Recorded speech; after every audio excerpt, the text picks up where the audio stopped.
Assalamualaikum warahmatullahi wabarakatuh. Terima kasih atas waktunya.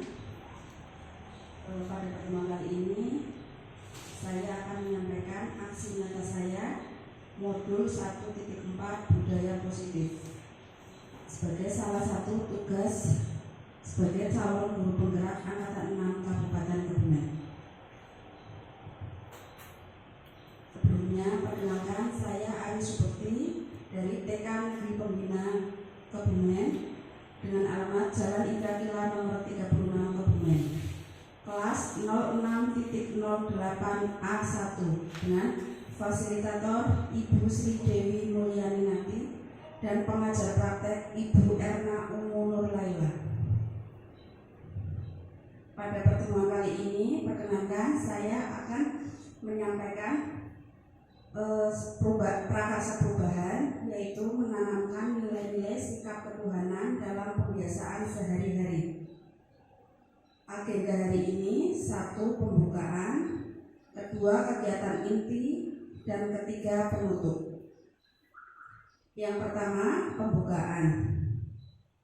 Agar hari ini acaranya berjalan dengan lancar, mari kita buka acara hari ini dengan membaca doa sesuai agama dan kepercayaan kita masing-masing. Mari kita tundukkan kepala sejenak, berdoa mulai, berdoa selesai. Yang kedua, menyanyikan lagu Indonesia Raya, dan yang ketiga nanti menyampaikan tujuan dari pembelajaran.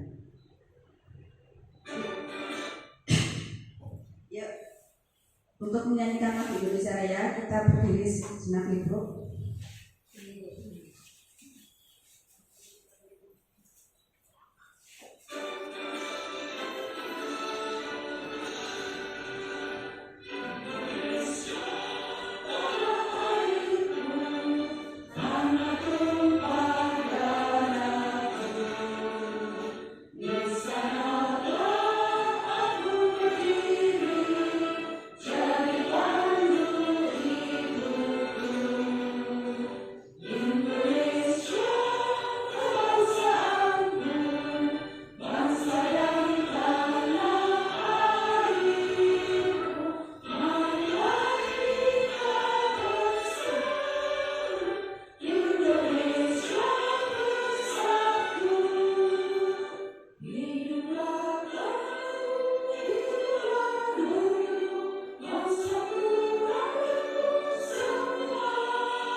Yang ketiga yaitu tujuan pembelajaran.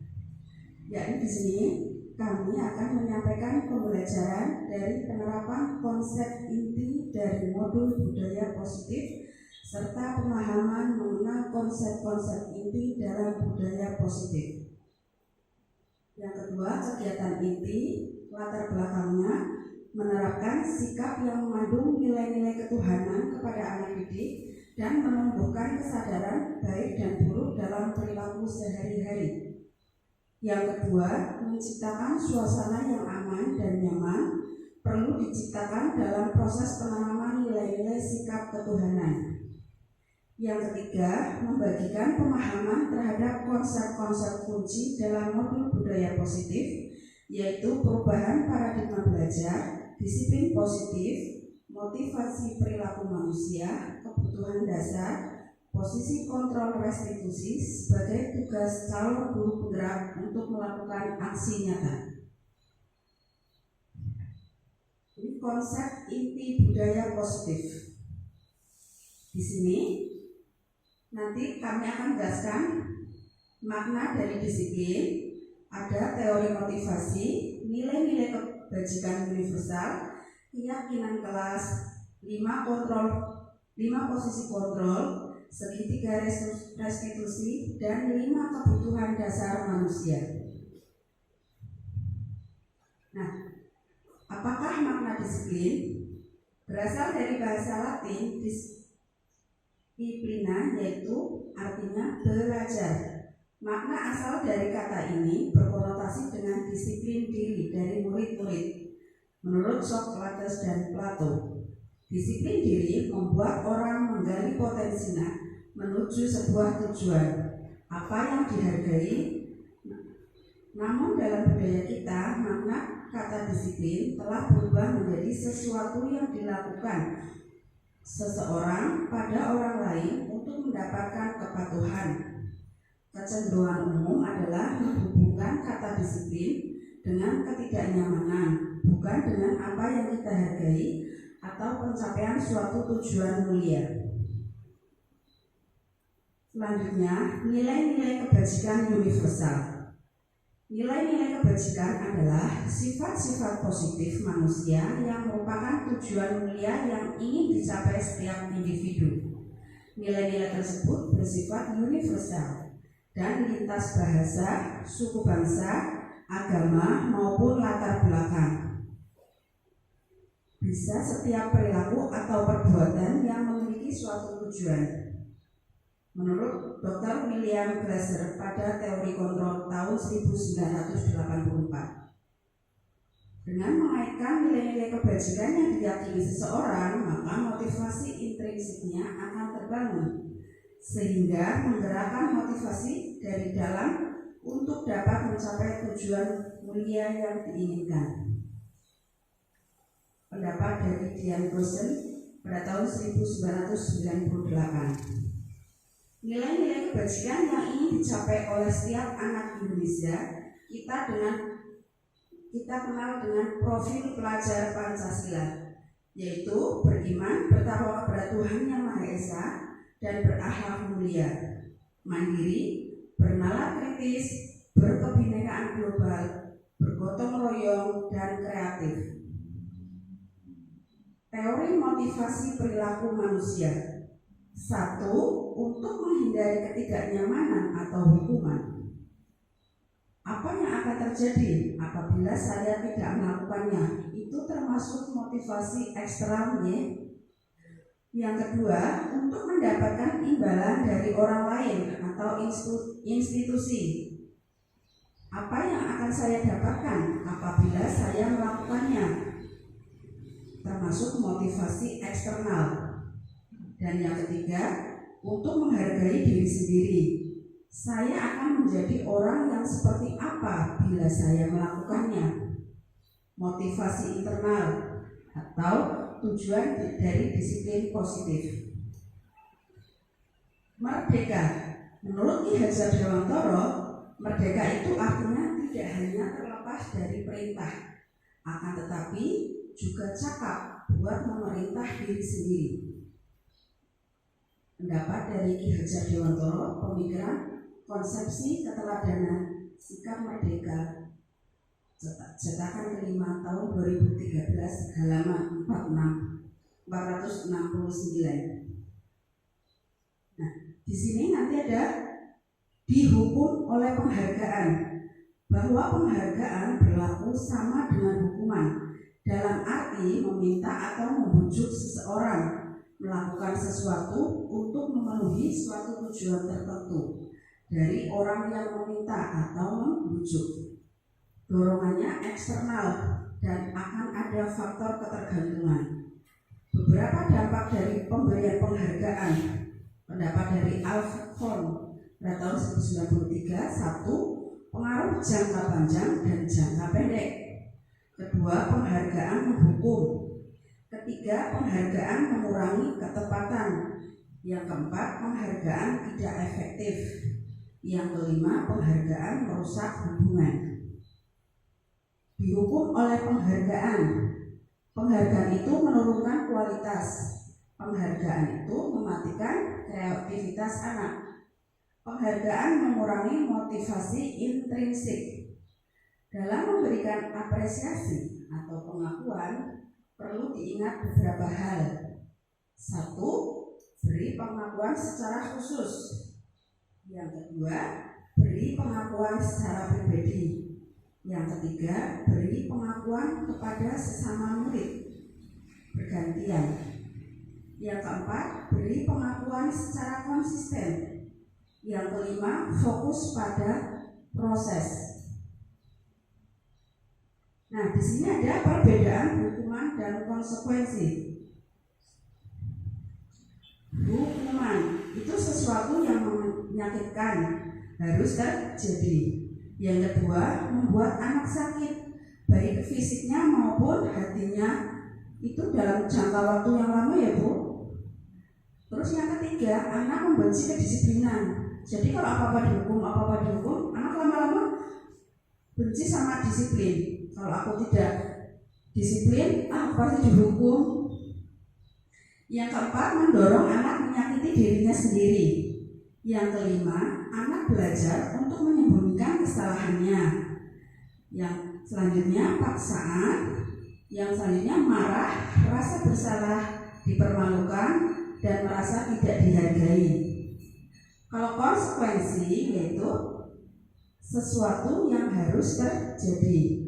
Yang kedua, membuat anak merasa tidak nyaman dalam waktu jangka pendek. Yang ketiga, anak menghargai disiplin. Yang keempat, mendorong anak agar mudah menyesuaikan diri. Yang kelima, anak belajar untuk mematuhi peraturan. Yang keenam, stimulus dan tanggapan. Yang ketujuh, kehilangan hak, dibuat tidak nyaman, merasa diasingkan untuk sementara atau time out. Nah, untuk selanjutnya, apa itu restitusi? Saya juga baru belajar di CGP ini, Bu. Sebelumnya belum mengenal restitusi. Restitusi adalah proses menciptakan kondisi bagi murid untuk memperbaiki kesalahan mereka sehingga mereka bisa kembali pada kelompok mereka dengan karakter yang lebih kuat. Restitusi juga merupakan proses kolaboratif yang mengajarkan murid untuk mencari solusi untuk masalah mereka dan membantu murid berpikir tentang orang seperti apa yang mereka ingin menjadi atau tujuan mulia dan bagaimana mereka harus memperlakukan orang lain. Pendapat dari Gerson. 9 ciri-ciri restitusi.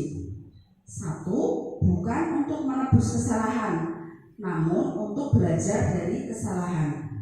Yang kedua, memperbaiki hubungan. Yang ketiga, tawaran, bukan paksaan. Yang keempat, restitusi menuntun untuk melihat ke dalam diri.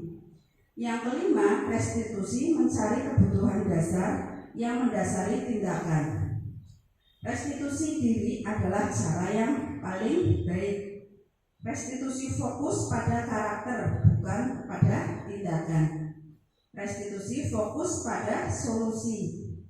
Restitusi mengembalikan murid yang berbuat salah pada kelompoknya.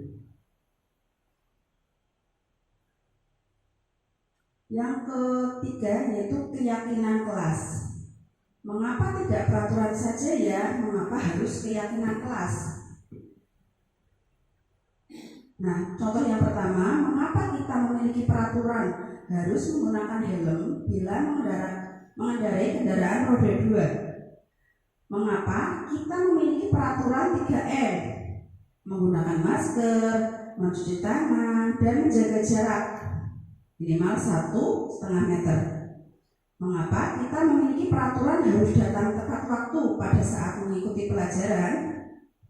Nah, untuk mendukung motivasi intrinsik tersebut, kembali ke nilai-nilai keyakinan lebih menggerakkan seseorang dibandingkan mengikuti serangkaian peraturan-peraturan. Kegiatan pendalaman keyakinan kelas dari tabel T dan tabel Y. Saya mengenal tabel T dan tabel Y juga di CGP, sebelumnya belum mengenal. Nah, di tabel Y itu nanti ada terdengar, terlihat, dan berperilaku.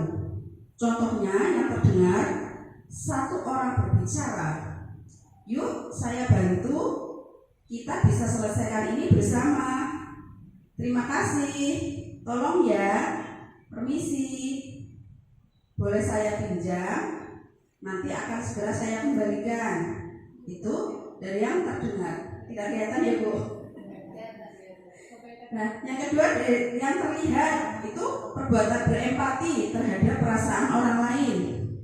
Yang kedua, memegang barang milik orang lain hanya dengan izin orang lain juga. Yang ketiga, mendengarkan dengan seksama, senantiasa berbuat baik, berbagi. Itu kan bisa terlihat perilakunya ya. Nah, sekarang yang berperilaku dari tersenyum ramah, memberikan salam hormat atau berjabat tangan,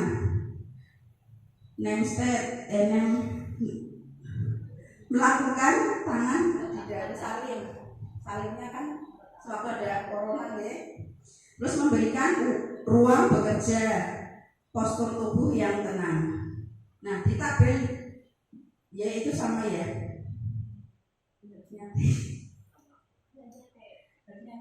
Salah.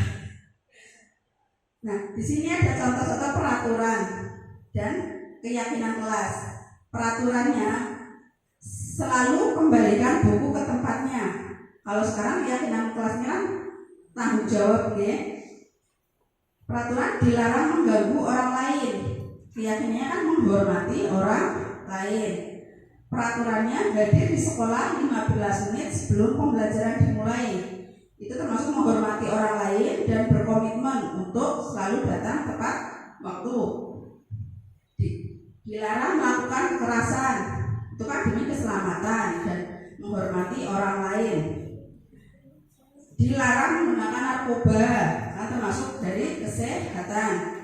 Bergantian atau menunggu giliran, itu termasuk menghormati orang lain atau bersabar. Menggunakan masker, itu kan demi keselamatan dan kesehatan. Yang terakhir, jangan berlari di kelas atau koridor, itu kan untuk keselamatan dan keamanan. Yang keempat, kebutuhan dasar manusia dan dunia berkualitas. Kebutuhan manusia itu ada kebutuhan dasar manusia ada 5 ya.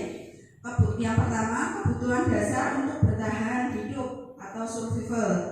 Yang kedua, cinta dan kasih sayang, love and belonging. Yang ketiga, kebebasan, freedom. Yang keempat, kesenangan. Yang kelima, kekuasaan. Nah, dari yang kelima, 5 posisi kontrol. 5 posisi kontrol itu untuk menghindari hukuman, yaitu sebagai penghukum dan membuat orang merasa bersalah. Itu kontrol dari luar. Sedangkan kalau teman dan pemantau itu mengharapkan imbalan atau ketergantungan pada orang lain. Itu termasuk identitas berhasil atau sukses, kontrol dari luar juga. Kalau identitas berhasil dan sukses, kontrol diri, menghargai diri sendiri, yaitu kita sebagai manajer. Contohnya guru berbuat menghardik atau menunjuk-nunjuk, menyakiti atau menyindir, itu menghukum Kalau membuat orang merasa bersalah, berceramah dan mengatakan seharusnya kamu seperti ini, ibu sangat kecewa dengan kamu. Nah, kalau sebagai teman kan bisa membuat alasan-alasan untuk muridnya. Pemantau itu menghitung dan mengukur. Kalau manajer mengajukan pertanyaan-pertanyaan. Kalau dari guru berkata, kalau kamu tidak melakukannya, awas ya, rasakan. Itu hukuman Kalau membuat orang merasa bersalah, kamu harusnya kamu sudah tahu. Ibu lelah sekali mengatakannya. Ibu sampai stres bilang tiap hari sama kamu. Nah, kalau sebagai teman, ayolah lakukan demi ibu. Masa kamu tidak mau? Ingat tidak, ibu pernah bantu kamu loh. Kalau sebagai pemantau, apa peraturannya? Kalau manajer, apa yang kita yakini? Apa yang bisa kau lakukan untuk memperbaiki masalah ini? Nah, untuk hasilnya, kalau sebagai penghukum, memberontak, menyalahkan orang lain, berbohong, menyembunyikan, menyangkal, berbohong. Kalau sebagai teman itu ketergantungan. Pemantau itu menyisihkan diri bila diawasi. Kalau manajer menguatkan pribadi.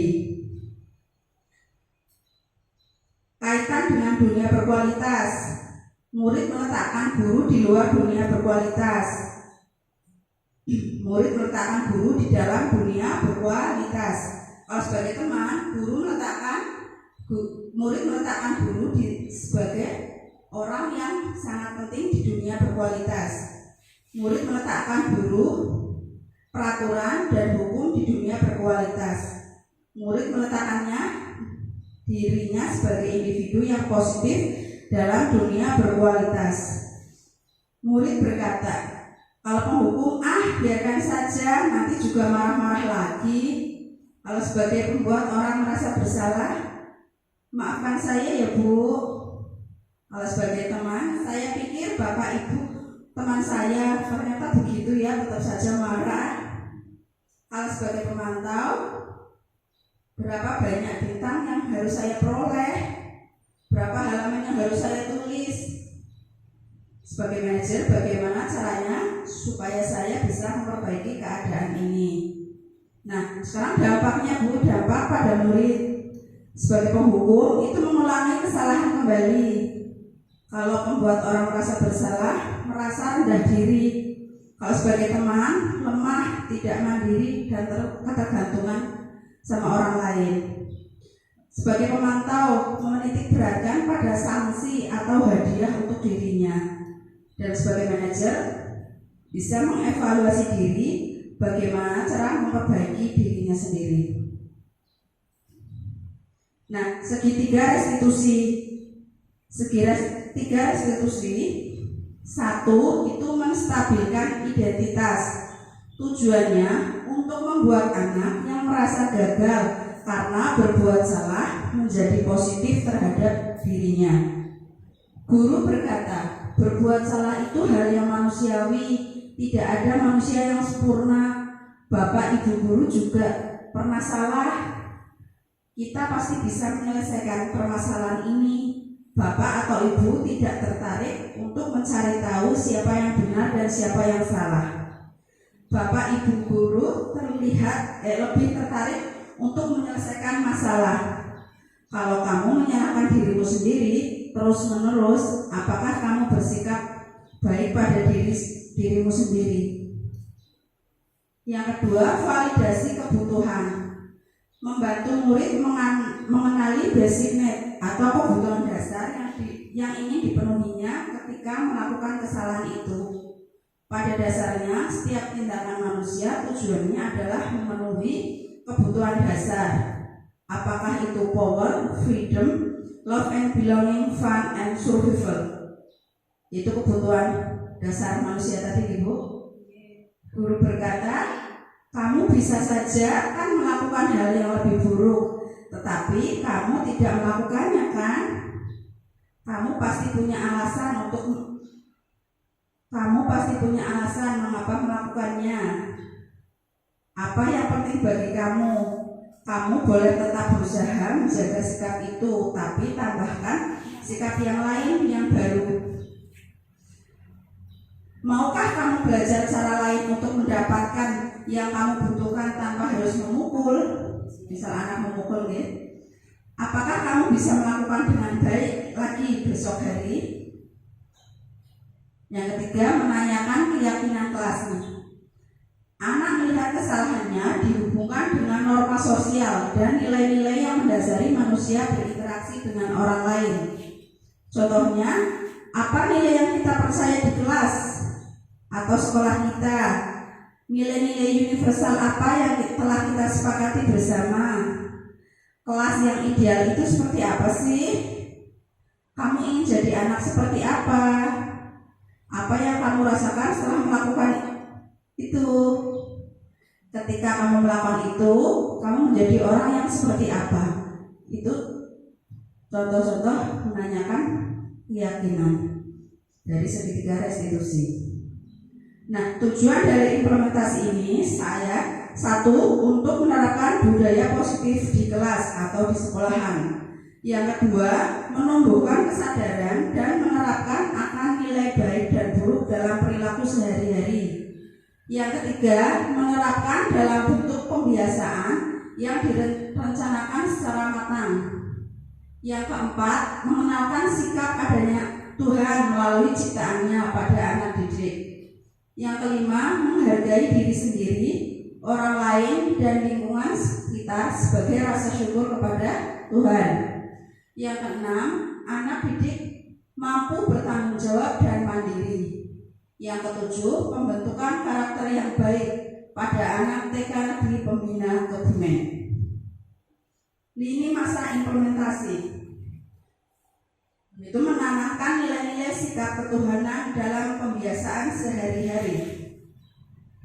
Satu, memotivasi anak didik untuk menjadi orang yang mereka inginkan dan menghargai diri sendiri dengan nilai-nilai yang mereka inginkan.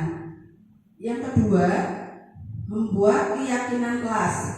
Yang ketiga, menyiapkan kebutuhan implementasi. Yang keempat, membekali anak didik untuk menjadi pribadi yang berakhlak mulia yang dapat memberikan manfaat kepada sesama manusia dan lingkungannya. Untuk yang pertama, ini masa implementasinya, memotivasi anak memberikan contoh-contoh budaya positif dan menjelaskan tentang keyakinan kelas.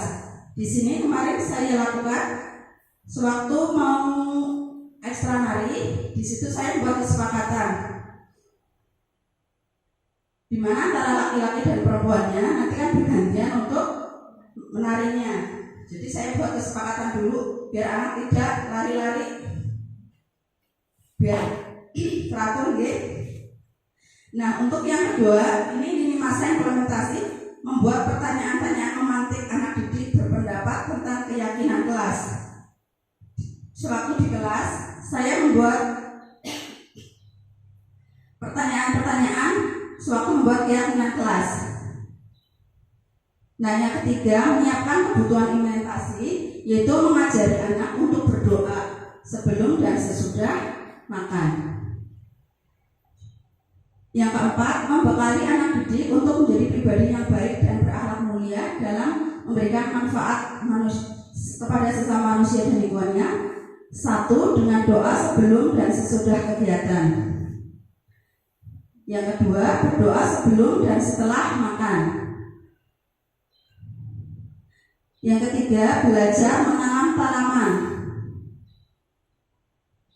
Yang keempat, menyirami tanaman. Yang kelima, membersihkan lingkungan sekolah setiap hari Jumat, Ibu. Yang keenam, memberi makan binatang. Dulu di sekolah pembina ada kelinci, jadi anak-anak senang sekali untuk memberi makan kelinci. Dan yang kedua, itu juga ada anak-anak memberi makan ikan. Dan yang ketujuh, sholat duha, yang diharapkan untuk kedepannya setiap Jumat terakhir biasanya Ibu kita terapkan lagi sholat duha, karena selama pandemi juga berhenti nggih. Nah, rencana tindak lanjutnya, satu, membenahi beberapa kekurangan dari hasil refleksi atau rekan-rekan sejawat. Yang kedua, observasi kembali selama 2 bulan. Yang ketiga, refleksi dengan teman sejawat setelah observasi. Yang keempat, mengimplementasikan ke kelas lain.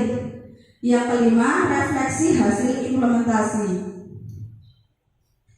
Nah, untuk tolak ukur keberhasilan aksi nyata saya dalam refleksi ini, kami menemukan kelebihan dan kekurangan yang harus diperbaiki. Antara lain kelebihannya, anak senang melakukan kegiatan pembiasaan budaya positif tersebut.